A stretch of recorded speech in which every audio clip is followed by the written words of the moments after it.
వనపర్తి జిల్లా కోట మండలంలో YCP party యువ ఆత్మీయ సదస్సు నిర్వహించారు. ఈ సదస్సుకు వైసీపీ ఎమ్మెల్యే అభ్యర్థి మేరిగా మురళీధర్ రావు హాజరయ్యారు.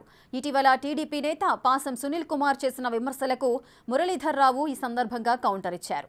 మీకు వచ్చిన మెజార్టీ ఓసారి గుర్తెరిగి మాట్లాడాలని అన్నారు. ఎన్నికల్లో మరోసారి ప్రజలు బుద్ధి చెప్పేందుకు సిద్ధంగా ఉన్నట్లు స్పష్టం చేశారు.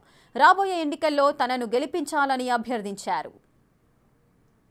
సందర్భంగా ఒకటే మనం చేస్తున్నాను, సునీల్ దొరకడమే నాకు వరం అని కూడా నేను ఈ సందర్భంగా ఏమిటయ్యా నీ మెజార్టీ అక్కడ?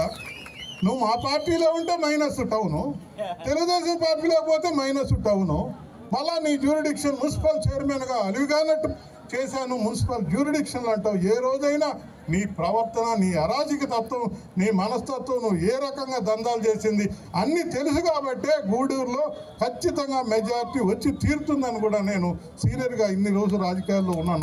నా విశ్లేషణలో మీకు చెప్పదలుసు. ఒకేసారి బయటపడరు, తర్వాత బయటపడతారు. నాయన వాడు వస్తే ఏముంది నాయన, అరాచకాలు, ఎస్సీ ఎస్టీ కేసులు ఇవన్నీ తోడేస్తాడు, ఎందుకు నాయన మా జాగ్రత్తలో మేము ఉంటాం, కుమ్మగలుగుతామని చెప్పి మాట్లాడుకుంటున్నారని కూడా నేను సందర్భంగా తెలియజేస్తున్నా.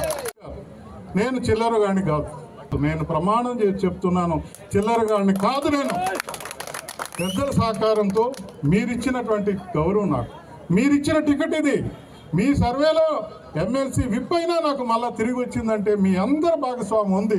ఆ విషయం నా మనసులో ఉంది.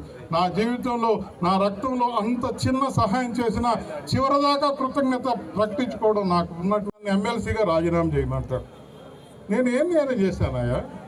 ఏం నేరం చేశాను? ఏమి ఇది చేశాను? ఏమైనా పార్టీలో అవతల పక్క మారేస్తే రాజీనామా చేయడం అర్థం ఉంది. నువ్వేమైనా చేసావా? తల్లిని గొంతు కోసేసి పార్టీ మారిపోయినావు.